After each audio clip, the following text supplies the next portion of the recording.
Hi, my name is James. This is James Loves Games. Today, I'm going to be introducing to you, fine viewers, a brand new game, just came out earlier this year in 2020, out of Japan, called Xeno.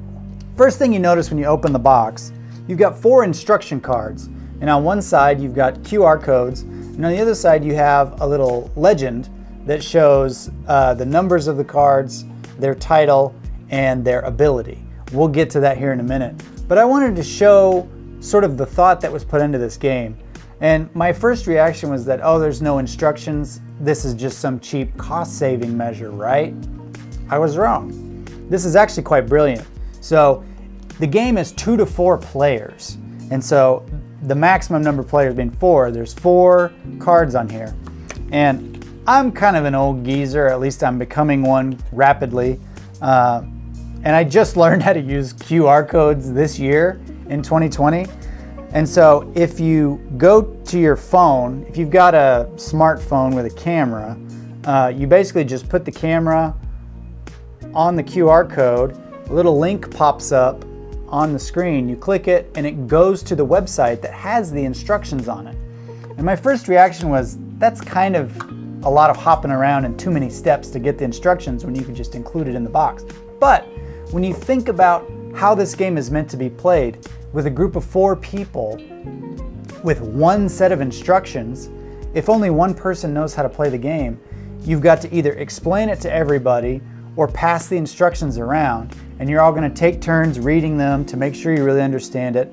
This way, everybody can scan the card and look at the instructions on their phone at their own pace. Included in the deck are 18 cards. That's it.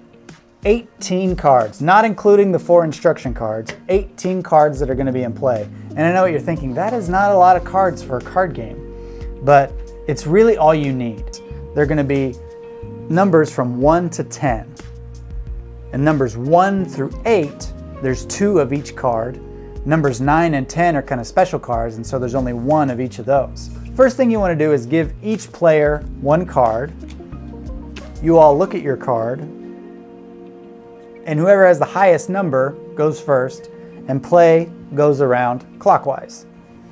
Now, shuffling the deck, giving everybody a card, and then shuffling the deck again to get ready for play can be a little bothersome. So whenever I play with my wife, we just do rock, paper, scissors to decide who goes first because it's the same effect. But the choice is yours. The official rules say to everybody draw a card and highest number goes first. So if you want to play by the rules, that's how you want to do it. When play starts, everybody gets 1 card face down.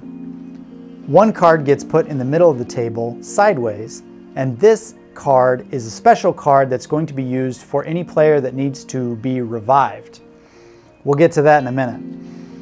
And on top of that goes the deck from which everybody draws. Now to start out, everybody picks up their cards. When it's your turn, you draw 1 card so that you've got 2, and you have to play one of the 2 cards in your hand. And so when you play one, the effect takes place. You go through whatever happens with that effect, and then it's the next player's turn. The next player draws a card, they have 2, you must play 1, and so on and so forth, until there's only 1 player remaining. Okay, so let's go through each of the individual cards and their abilities so that you can get an idea of how the flow of the game works and really what the meat of the game is. So I'll start with number 1. Number 1 is the boy. And the boy's power is revolution. As I mentioned earlier, there are 2 copies of cards 1 through 8 and only 1 copy of cards 9 and 10. So there's 2 copies of card 1. The first person to play card 1, nothing happens. Absolutely nothing. You play it on the table and it's instantly the next player's turn, and there you go. But the second person to play card number 1, and it could be the same person just at a later time in the game, the second player gets the ability Public Execution. Now, Public Execution, you get to pick a player of your choice, and that player must draw a card from the deck present both of their cards to the player who ordered the public execution. And then that player gets to choose which one of those gets put in the discard pile. It's a very powerful ability, and so there's a lot of strategy in how you're going to use it. You could hold on to number one and hope that somebody else uses number one first so that you can use the ability. Or if you have a much better card, then you want to just throw number one away and just see what happens. That's also a possibility. Number two is the soldier. And the soldier's ability is investigation. When you play number two, you get to pick another player and you try and guess the card that they're holding. Feel free to ask questions.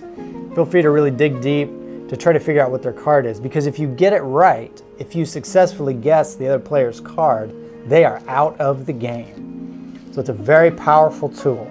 If you get it wrong, nothing happens. There's no punishment for getting it wrong. And so it's good to play number two if you have even a pretty good idea of what card another player is holding. Number three is the fortune teller. The fortune teller's ability is seeing through. When you play number three on the table, you pick another player and they must show you, and only you, what card they are holding. You don't get to do anything to that card, but they have to show it to you. And they shouldn't show it to anybody else on the table, just you. It's pretty simple. Now, if you pair number three with number two, you successfully use number three to find out what card a player is holding. If you can make it to the next round, you've got your number two. If they've still got that card, you can get them out of the game. That's Xeno. Number four is the Maiden. And the Maiden's ability is guarding. So when it's your turn, if you play number four on the table, you are protected from any outside attacks until your next turn.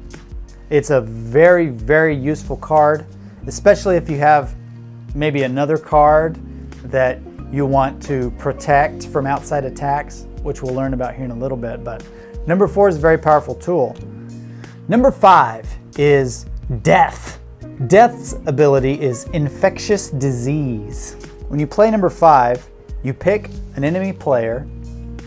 That enemy player must draw another card from the pile, and without showing you, you get to pick one of those cards to throw away. Now, they can shuffle the cards under the table, they can put them just as they are, and much like with number two, you can feel free to ask questions. Really try to play mind games a little bit, talk about what you think they've got or what you think they don't have. Look at what's on the table and what's been played to get an idea, and just kind of mess with them. And so the card you pick, they have to throw away, and they're left with the remaining card, and then it's the next player's turn. Card number six is the Noble, and the Noble's ability is Showdown. When you play number six on the table, you get to pick an enemy player, and you have a showdown.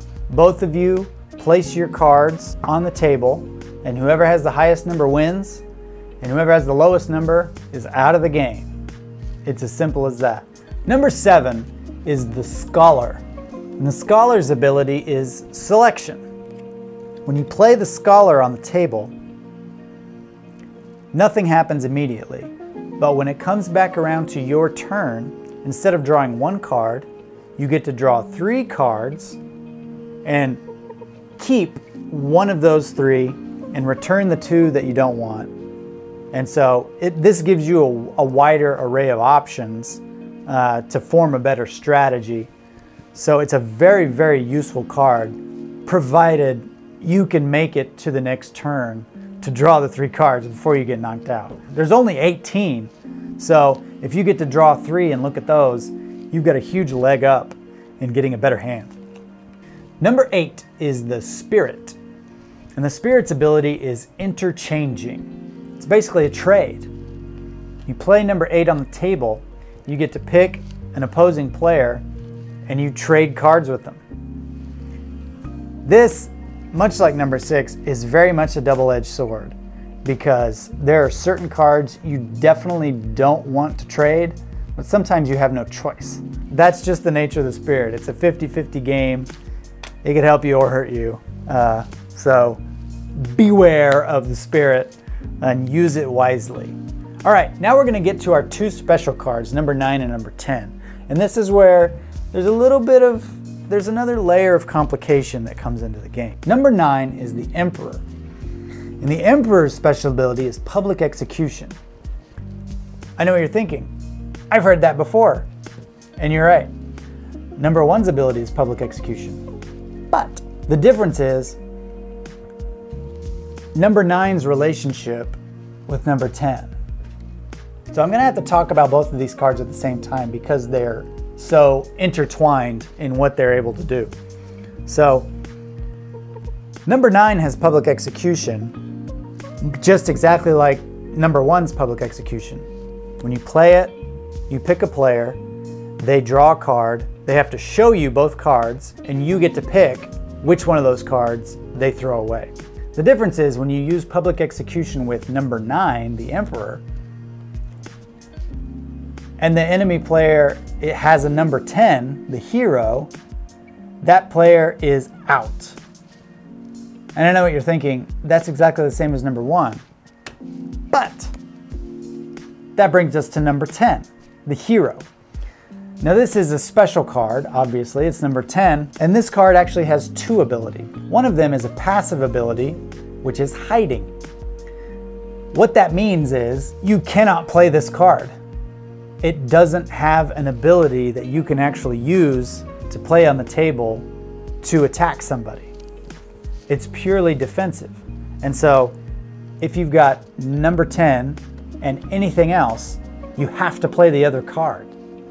And so it's very important to use your body language and your words and your attitude to not telegraph that to the other players that you've got number 10. Because if number 9 pops up, they're going to take you out. Now the difference is, if you do get taken out, you've got number 10, let's say somebody knows you've got number 10. They use number 2. They try to guess what card you have. They say, you've got number 10. Boom, you got number 10, you're out. But the hero's second ability is reincarnation. What that means is if you get out by any of these cards, if you get taken out by card number 1, 2, or 5, you get to reincarnate. So that card that we laid on the table at the beginning of the game, underneath the draw deck, that becomes your reincarnation. So you put number 10 in the discard pile, you pull that reincarnation card out of the bottom, and that's your new card. So it helps you to survive a little bit longer. However, if you get public executed by the Emperor, number 9, you cannot reincarnate. You cannot use the reincarnation ability and come back to life if you have number 10. And so that's the difference between 1 and 9. Whereas 1, yeah, you can take out number 10, but they can reincarnate. But with number 9, the Emperor, he's not going to let that happen.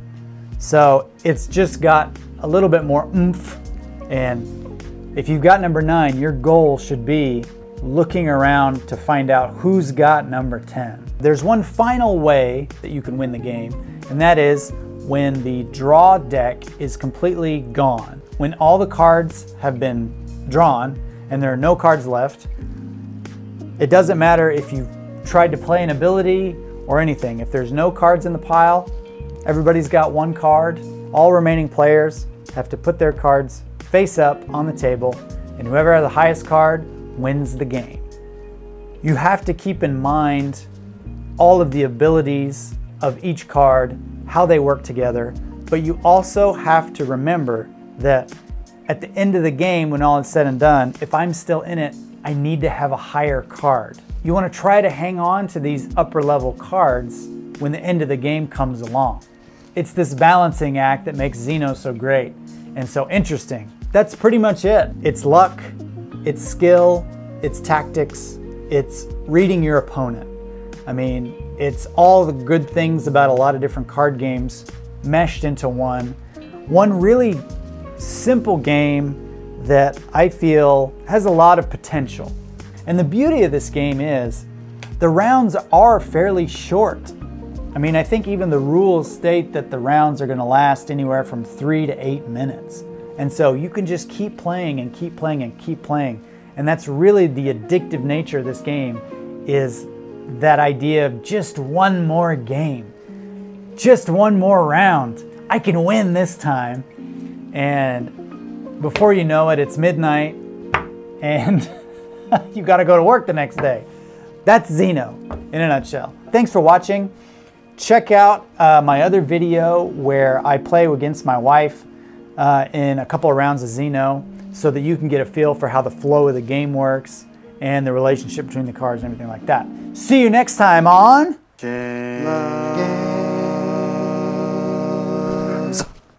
What is Xeno?